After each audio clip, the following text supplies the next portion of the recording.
지금 우리는 이 전도서를 통하여서 해 아래에서 사는 인생의 특징이 무엇인가를 살펴보고 있습니다.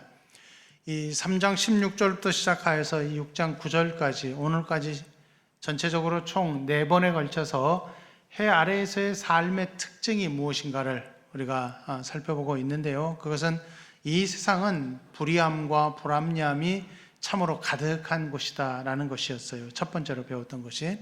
두 번째로 우리가 살펴보았던 부분은 이 땅에서는 학대가 자행이 되고 있지만은 그러한 학대를 사람들이 무마시키고 그러한 학대를 없애는 것이 아니라 오히려 방관하고 방조하는 곳이 이 세상이라는 것을 배웠습니다. 그리고 지난주에 우리가 배운 바가 무엇이냐 하면은 인생은 나약하지만 그 나약함을 감추기 위해서 신을 찾는 존재들이다 하는 것을 배웠습니다.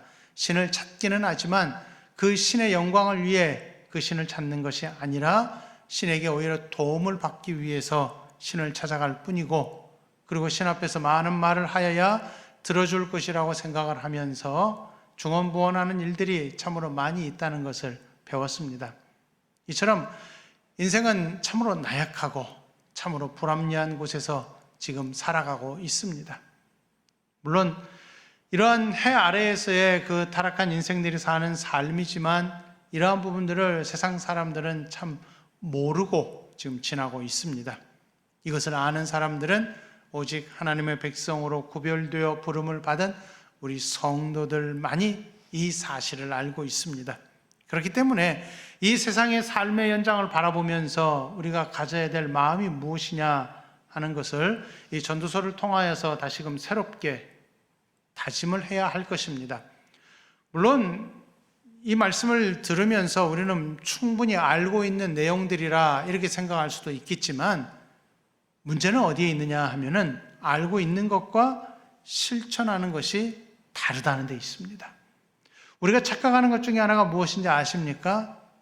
내가 알면요, 나는 그것을 했다라고 생각한다는 것입니다. 아는 것과 실천하는 것은 분명히 다릅니다. 아는 것은요, 충분히 많은 사람들이 다 알 수 있어요. 그러나 실천하는 것은 그만큼 나의 많은 노력이 필요한 것이고 나의 결심, 나의 결단이 필요한 부분입니다. 그렇기 때문에 그러한 결단을 통하여서 내가 실행에 옮긴다는 것이 참 쉽지는 않은 일입니다. 그렇기 때문에 자꾸 들어야 하는 것이고, 하나님께서 요구하시는 그것이 무엇인가를 정확히 알고 그래 이대로 해보자 하는 다짐이 저와 여러분에게 있어야 하는 것입니다. 지금까지 우리가 이 세 가지를 살펴보았는데, 네 번째 우리가 오늘 본문을 통해서 살펴보려고 하는 것은 무엇이냐 하면은, 한마디로 말하면요, 이 세상은 재물을 추구하는 곳이다 라는 것입니다. 자, 이 땅에서 살기 위해서 가장 필요한 것이 무엇입니까? 여러분은 무엇이라고 생각하십니까? 가장 많이 아는 두 가지가 있죠. 하나는 건강이고 또 하나는 재물입니다. 건강이 있어도 재물이 없으면 살기 어렵고, 재물이 있어도 건강이 없으면 살기 어렵습니다. 그런데 건강은요, 일단 어느 정도 우리가 눈으로 보이기 때문에 육신이 움직일 정도가 되면은 그래, 이 정도면 되겠지, 조금만 참으면 되겠지 하는데, 재물은요, 눈에 보이지 않습니다. 그런데 재물은 재산으로 기록이 됩니다. 통장에 잔고가 얼마나 쌓여 있는가, 그리고 내 등기부등본에 나의 부동산이 지금 얼마만큼 있는가 하는 그 집문서를 갖고 있음으로 해서 이 마음이 평안해지고 안심이 되는 것이 우리의 현실입니다. 그런데 오늘 본문을 통해서 전도자가 말하고 있는 바가 무엇이냐 하면은, 해 아래에서 사는 타락한 인생들이 갖고 있는 마음가짐이 무엇이냐 하면, 이들은 재물이 없음으로 말미암아 만족하지 않는다라는 것입니다. 그러면 거꾸로 생각을 해보십시오. 재물이 많으면 이들이 만족할까요? 아니라는 것이에요. 전도자가 말하는 것은 재물이 있든지 없든지 이 세상 사람들은 만족하지 않는 사람들이다 라는 것입니다. 그래서 해 아래에서 사는 사람들이 갖고 있는 그러한 특징 가운데 네 번째로 우리가 살펴볼 것은 만족함이 없다는 것입니다. 무엇에 대한 만족이냐 하면 표면적으로 볼 때에는 재물이라는 것이지만은 그 인생 자체에 대한 만족이 없이 헛되이 살아가고 있더라 하는 것이 전도자가 살펴보고 궁극적으로 깨달은 진리가 되는 것입니다. 그래서 오늘 본문에서 가장 핵심이 되는 구절은 5장 8절입니다. 8절을 한번 보시면요. 너는 어느 지방에서든지 빈민을 학대하는 것과 정의와 공의를 짓밟는 것을 볼지라도 그것을 이상히 여기지 말라 했습니다. 왜 이런 학대가 있겠느냐 하면은 사람들이요, 한 단계 한 단계 올라갈수록 사람들이 무엇을 추구합니까? 한 단계 올라간다는 것은요, 권력을 잡는 걸 말합니다. 제가 이제 전도서를 하면서 몇 번 정도 정치인들에 대해서 이야기를 했지만은 이건 비단 정치인들만의 문제가 아닙니다. 어느 단체에서든지 어느 곳에서든지 장자리가 되면은요, 그 사람은 권력을 휘두르고 싶어 합니다. 권력을 휘두른다는 것은 그 자리에서 아랫사람들을 함부로 대한다는 것이지요. 그러면 왜 함부로 대하느냐? 내가 높은 자리에 올라 있다라는 자신감, 자랑, 이것도 필요한 것이고, 또 그렇게 함으로써 나는 많은 것을 소유할 수 있다, 나는 남의 것을 다 긁을 수 있다라는 생각이 있기 때문에 그렇습니다.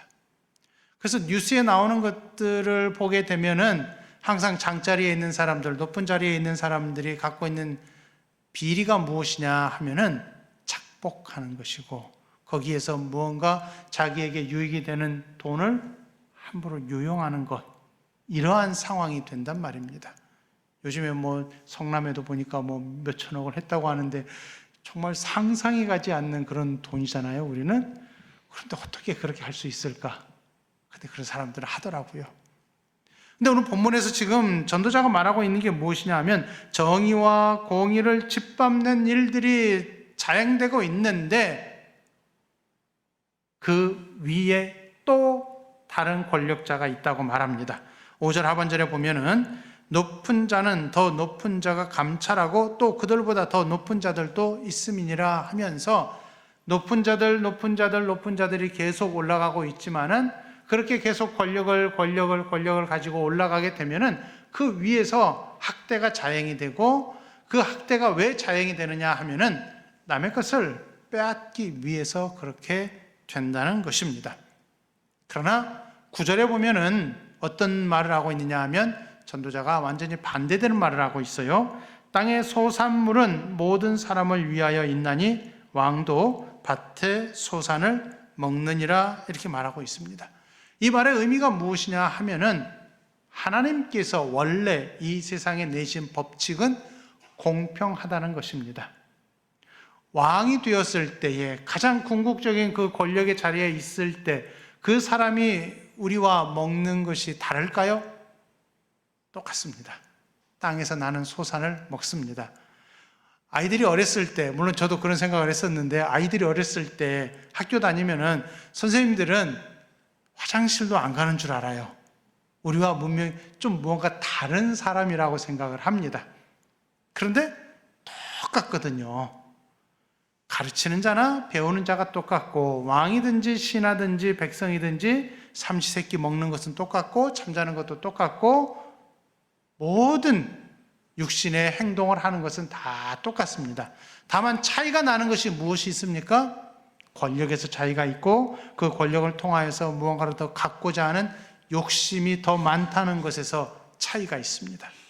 그러다 보니까 아래에서부터 사람들은 항상 다 위로 올라가려고 합니다. 그런데요, 한 단계 우리가 올라가잖아요. 그 위에 또 다른 사람이 있어요. 거기 올라가잖아요. 그 위에 또 다른 사람이 있어요. 이렇게 본문에서는 권력을 가지고 지금 우리에게 말을 하고 있지만, 사실 여기에서 말하고 있는 의미가 무엇이냐 하면은 해 아래에서 사는 인생의 특징은요, 욕심으로 계속 점철되어 있더라 하는 것입니다. 욕심이 가득하니까 그 욕심을 채워줄 만한 것이 있어야 되는데 채울 수 없어요. 그래서 만족함이 없다는 것입니다. 그 이야기를 이제 10절부터 시작하여서 6장 9절까지 전도자가 쭉 설명을 하고 있습니다. 5장 9절부터 12절과 6장 7절부터 9절에서는요, 모든 것이 헛되다라고 말을 하고 있습니다. 왜 헛됩니까? 인생은 만족하지 못하기 때문에 그렇습니다. 재물을 축적하는 일은 무엇입니까? 5장 10절부터 12절에 보게 되면은 은을 사랑하는 자는 은으로 만족하지 못하고 풍요를 사랑하는 자는 소득으로 만족하지 아니하나니 이것도 헛되도다 했고요. 재산이 많아지면 먹는 자들도 많아지나니 그 소유주들은 눈으로 보는 것 외에 무엇이 유익하랴 했습니다. 자, 유익한 거 딱 한 가지가 있죠. 재물이 많아지면 눈으로 보는 것밖에 없어요. 그러면 그 많은 재물을 지키기 위해서 사람들은 더 많은 사람들을 고용을 하는 것이고, 그렇게 고용을 하게 되면은 자기의 재산은 계속해서 축나는 것뿐이라 하는 것입니다. 결국은 그건 내 것일까요? 내 것이 아닐까요? 그렇게 쌓아놓은 재산은 숫자로는 내 것이에요. 그러나 내가 그것을 과연 사용하느냐? 그거는 또 다른 문제라 하는 것입니다. 왜냐? 거기에 만족함이 없기 때문에 그렇습니다.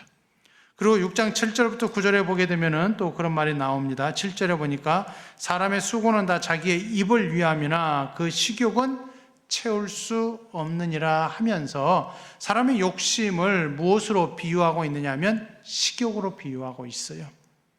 사람은 일반적으로 어느 정도 먹으면은 배가 차고 그러면은 만족하고 이제 이 정도 됐으니까 나는 그만 먹어야 되겠다라고 생각을 합니다. 그런데 항상 보면은 맛있는 거 있으면은 또 먹고 싶어요. 그래서 눈앞에 그게 보이면은 또 먹고 싶고, 그래서 입은 자꾸 먹을 것을 찾는데 배는 계속 불러오고, 그러다 잘못하면 배가 이제 남산만해지고, 그렇게 되는 일들이 우리에게 참 많이 있습니다.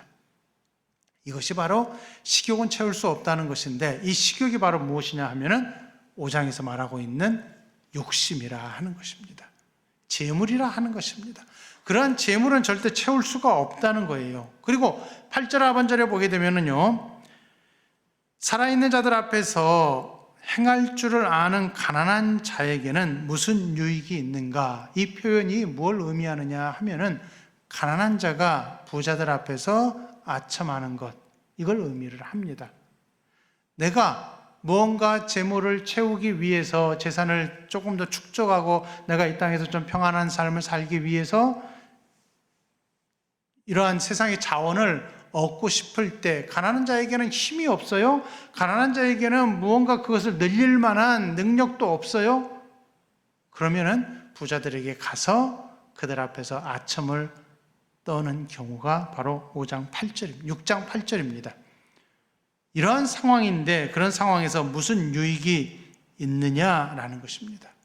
그리고 9절에 보니까 눈으로 보는 것이 마음으로 공상하는 것보다 나으나 이것도 헛되어 바람을 참는 것이로다 했습니다.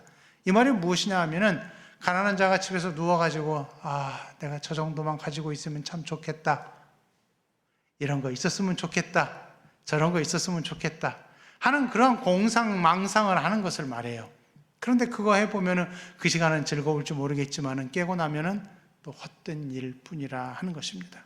결국 이러한 일들이 갖고 있는 의미가 무엇이냐 하면은 재물을 축적해도 헛되고 또 가난한 자가 되어서 그러한 상황을 상상하는 것도 다 헛되다라고 하는 것입니다.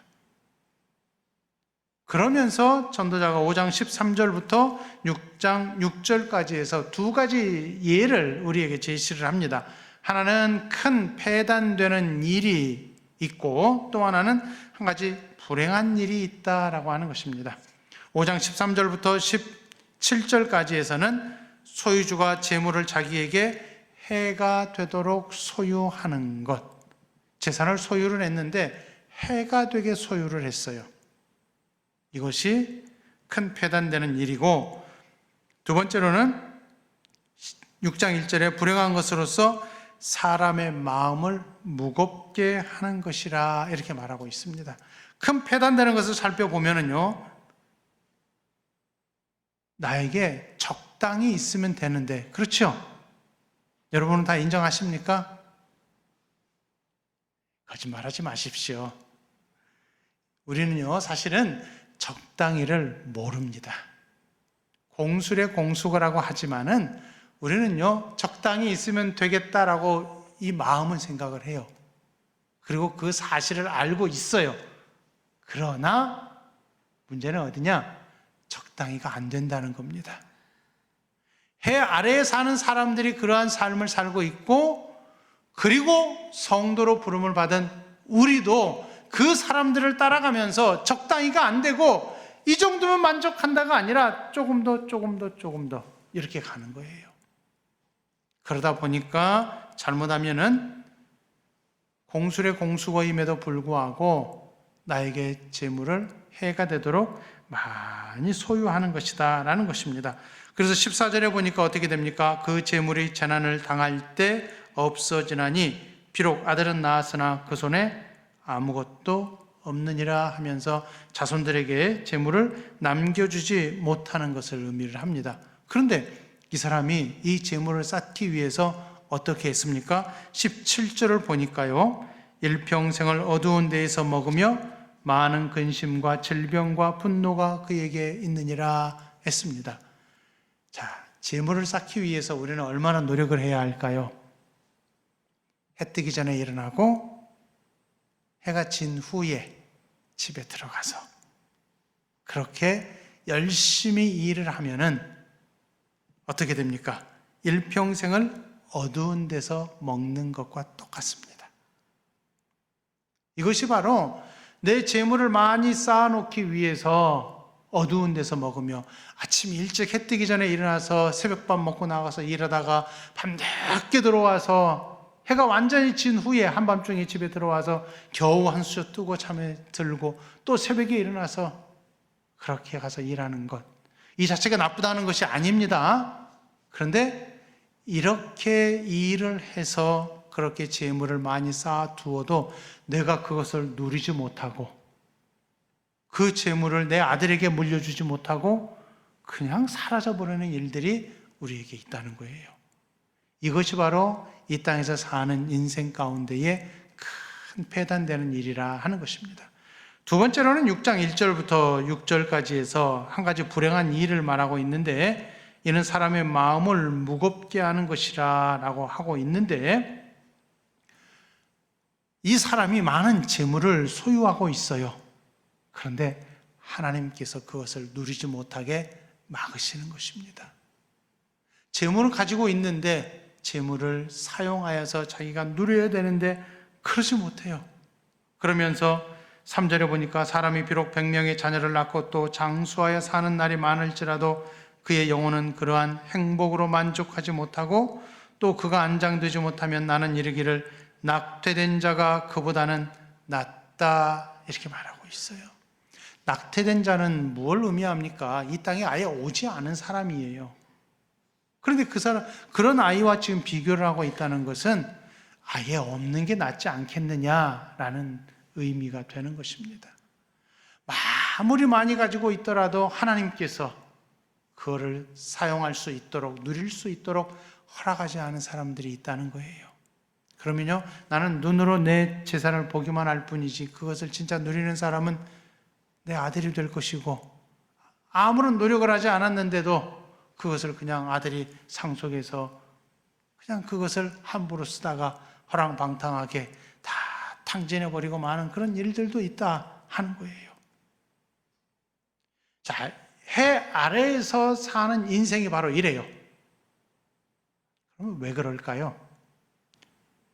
왜 이렇게 재물을 추구하고 무언가를 자꾸 소유하려고 하고 그것을 차곡차곡 쌓아 놓으려고 할까요?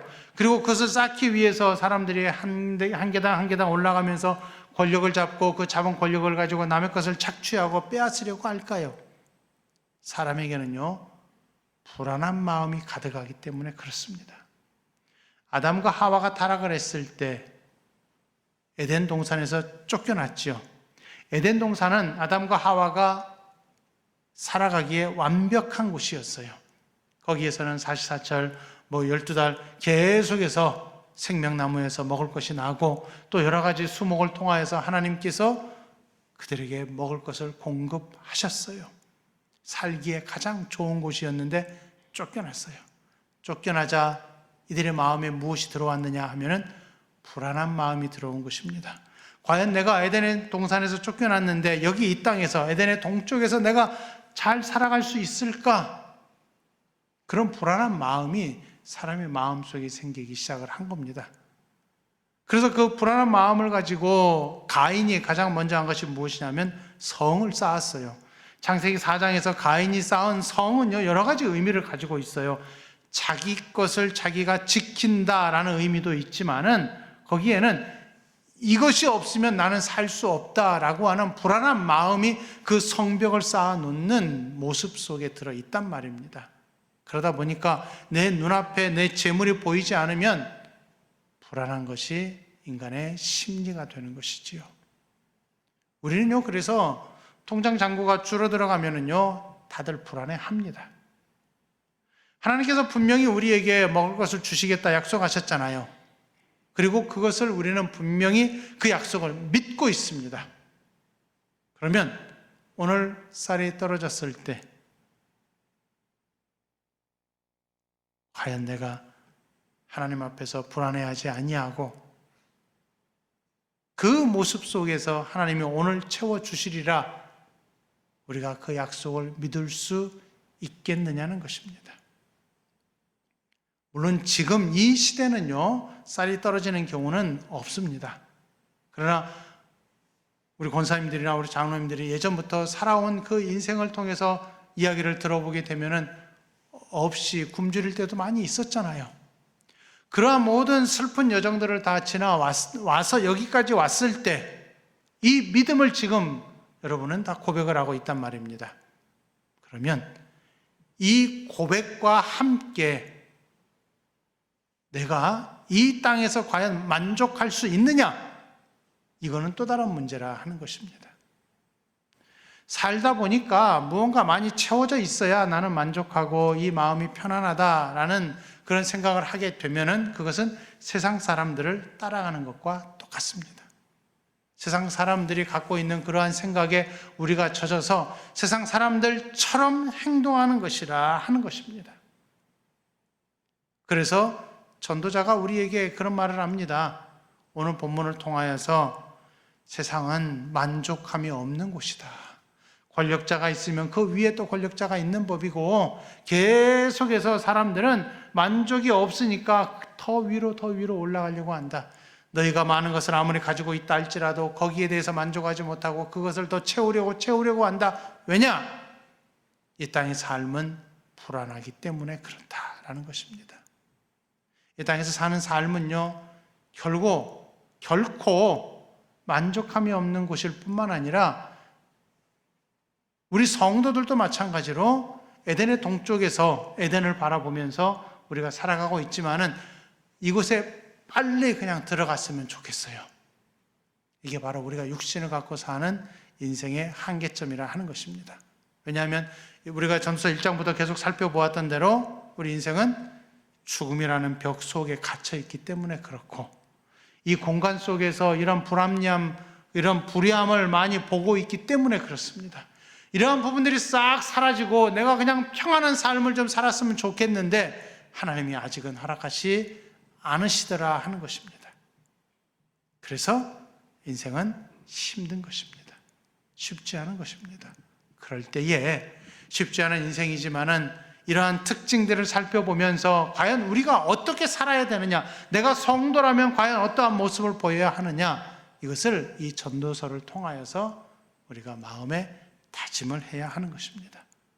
오늘 본문 5장 18절부터 20절을 한번 보십시오. 전도자가 이렇게 말을 하고 있습니다. 자, 우리 같이 읽겠습니다. 사람이 하나님께서 그에게 주신 바 그 일평생에 먹고 마시며 해 아래에서 하는 모든 수고 중에서 낙을 보는 것이 선하고 아름다움을 내가 보았나니 그것이 그의 몫이로다. 또한 어떤 사람에게든지 하나님이 재물과 부요를 그에게 주사 능히 누리게 하시며 제 몫을 받아 수고함으로 즐거워하게 하신 것은 하나님의 선물이라. 그는 자기의 생명의 날을 깊이 생각하지 아니하리니 이는 하나님이 그의 마음에 기뻐하는 것으로 응답하심이니라. 아멘.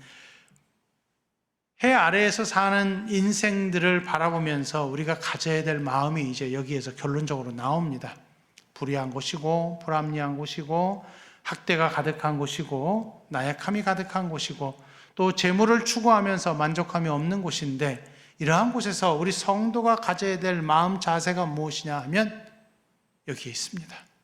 오늘 하루를 살아가는 것이 하나님의 선물이라는 것입니다.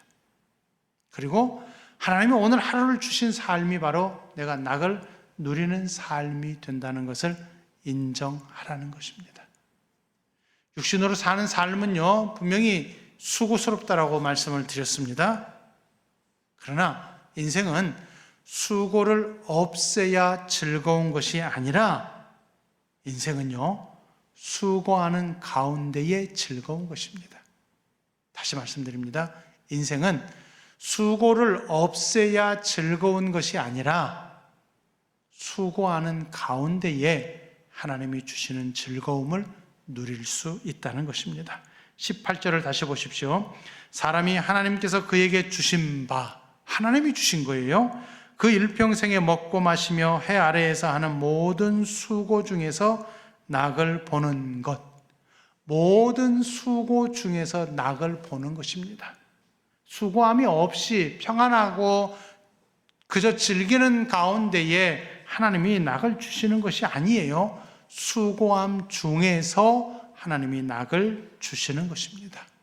그것이 바로 무엇이라고 말하고 있습니까? 선하고 아름답다라는 것입니다. 인생 가운데에서 수고하면서 즐거워하는 것이 바로 하나님이 주신 아름다움이라 하는 것입니다. 그리고 19절을 보면 어떻습니까? 하나님이 재물과 부요를 그에게 주사 능히 누리게 하시며, 아까 우리가 6장 1절부터 6절에서도 보았잖아요. 하나님이 그에게 재물을 허락하시긴 했지만은 그 재물을 사용하지 못하도록 막아놓으신 인생이 있다는 거예요. 그런데 하나님이 주시고 하나님이 그것을 누릴 수 있도록 하신다는 것, 능히 누리게 하시며 제 몫을 받아 수고함으로 즐거워하게 하신 것, 수고하며 즐거워하게 하신 것이 무엇이라고요? 19절 하반절에 보니까 하나님의 선물이라고 말하고 있습니다. 따라서 우리 성도가 이 타락한 인생들이 사는 해 아래의 삶의 특징들을 생각하면서 우리가 꼭 기억해야 되고, 그리고 분명히 고백해야 되는 것이 무엇이냐 하면은 오늘 하루를 주신 삶이 하나님의 선물이다. 그리고 오늘 하루를 하나님이 수고하게 하시지만은 그것이 바로 하나님의 선하고 아름다운 선물인 것임을 우리가 고백해야 된다는 것입니다. 이것이 바로 전도자가 깨달은 바예요. 이것이 바로 우리가 이 땅에서 살아가면서 우리가 여기에서 마음가짐을 분명히 갖고 있어야 될 것이라 하는 것입니다. 그러면 우리가 이 세상에서 사는 동안에 우리 개인은 이렇게 살아야 돼요. 그럼 우리 교회는 어떻게 살아야 될 것입니까? 이러한 마음가짐과 이러한 고백을 가진 성도들이 모여 있는 곳에서 하나님을 경외하며 사는 것이 가장 마땅하다라는 것입니다. 그 속에는요, 인성, 즉 인간의 타락함이 그 속에 들어있다는 것을 먼저 인정을 하고, 우리가 타락했지만 하나님 앞에 구속함을 받아서 하나님의 백성으로 들어왔기 때문에 독생자 예수 그리스도 안에서 우리가 이제 에덴의 동쪽에서 저 에덴으로 향하는 그 문을 우리가 보고 있고, 양의 문이 되셔서 예수 그리스도께서 나를 그 문으로 인도하고 계신다는 것을 고백하면서 우리가 여기에서 서로를 격려하면서 살아가면 되는 것입니다. 이 세상의 모든 어떤 사상들을 살펴보면은요, 이러한 부분들을 견디어 가고 이런 부분들을 이기기 위하여서, 해결하기 위하여서 많은 사상들을 내기도 했습니다. 어떤 주의들이 나오기도 했지요. 지금 우리나라의 그 기본 이념이 무엇이냐면 민주주의인데, 이 민주주의를 지키기 위해서 우리는 빨갱이가 싫다 그런 이야기도 하고 그렇습니다. 그 중에 가장 좋은 거는요, 사실은요, 공산주의예요. 제가 공산주의를 찬양하는 것은 아닙니다. 왜 공산주의가 좋냐면은, 공산주의는요, 서로 나누는 것을 말합니다. 그런데 거기에 무엇이 빠져 있느냐 하면은 인간의 타락함이 빠져 있어요. 다시 말하면 타락했다는 것은 그 속에 인간의 만족을 채워줄 만한 것이 없기 때문에 그 공산주의는 분명히 잘못되었다는 것입니다.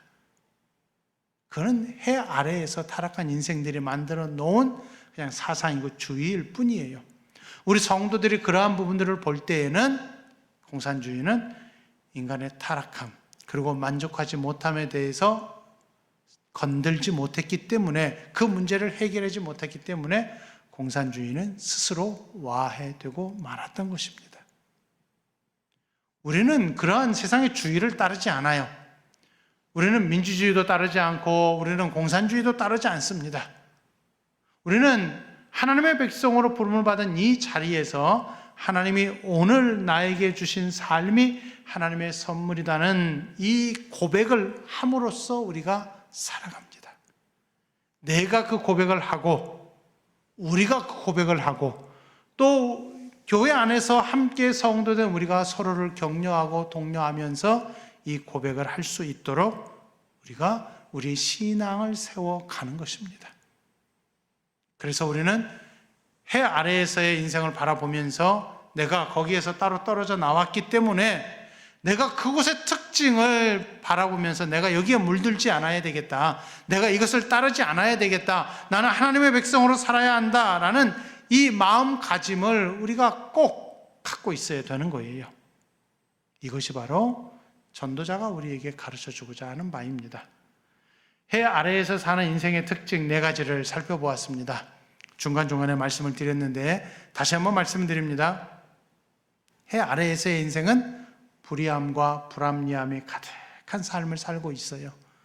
거기에서는 학대가 자행이 되고 있지만 학대를 해결할 마음이 없어요.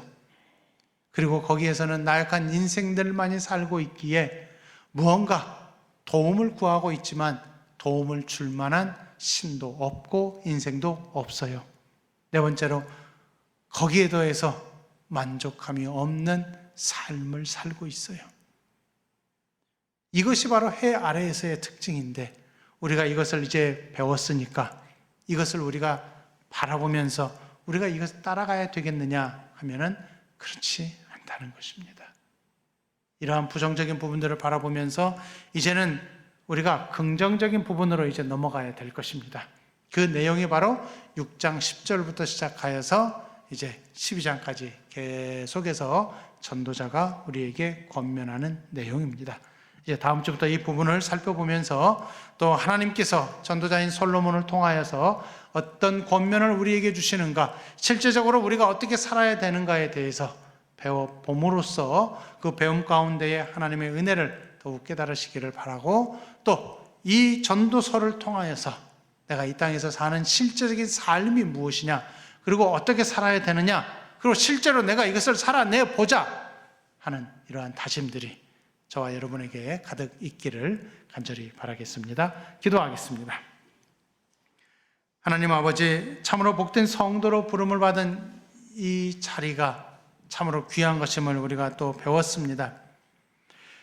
이 땅은 만족함이 없는 곳이고, 이 땅은 무언가를 많이 채워 놓음으로써 안심이 되고 평안을 누린다라고 생각을 하지만 우리는 그것이 아님을 이 시간에 또 배웠습니다.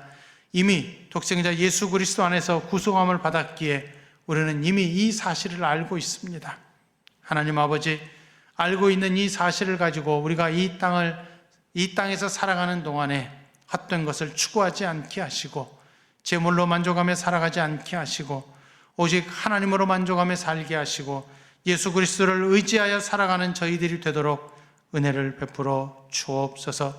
나 같은 것을 구속하신 하나님의 그 크신 은혜가 가장 귀한 것임을 기억하고, 또 독생자 예수 그리스도께서 부활하심으로 나에게 부활의 열매를 허락하셔서 우리가 부활에 참여할 수 있도록 하셨음을 기억하면서 다가올 저 하늘나라의 삶을 소망하면서 여기에서 살아가도록 인도하옵소서. 그리고 또한 오늘 하루를 살아가는 동안에 수고로움 가운데에 즐거움이 있다는 것을 더욱 깨닫게 하시고, 하나님께서 그 수고로움 가운데 주신 즐거움이 하나님의 선물이라는 것을 저희가 인정하면서 사는 우리 성도들이 되도록 주여 도와 주옵소서. 그리함으로써 하루하루 살아가는 이 삶이 하나님이 지켜보시는 삶이 되고, 하나님이 인도하시는 삶이 되고, 하나님이 늘 부족한 곳에서 채워주시는 삶이 되기에 나는 아무것도 부족하지 않다, 나는 모든 것에서 하나님으로 인하여서 만족한다 하는 이 귀한 믿음의 고백들이 우리 성도들에게 가득하도록 도와주옵소서. 그래서 이 한 주간 동안에도 이 믿음을 가지고 이 믿음을 고백하며 살아냄으로써 더욱 하나님 때문에 즐거워하는 우리 성도들이 되도록 은혜 베풀어 주옵소서. 예수님의 이름으로 기도하옵나이다. 아멘.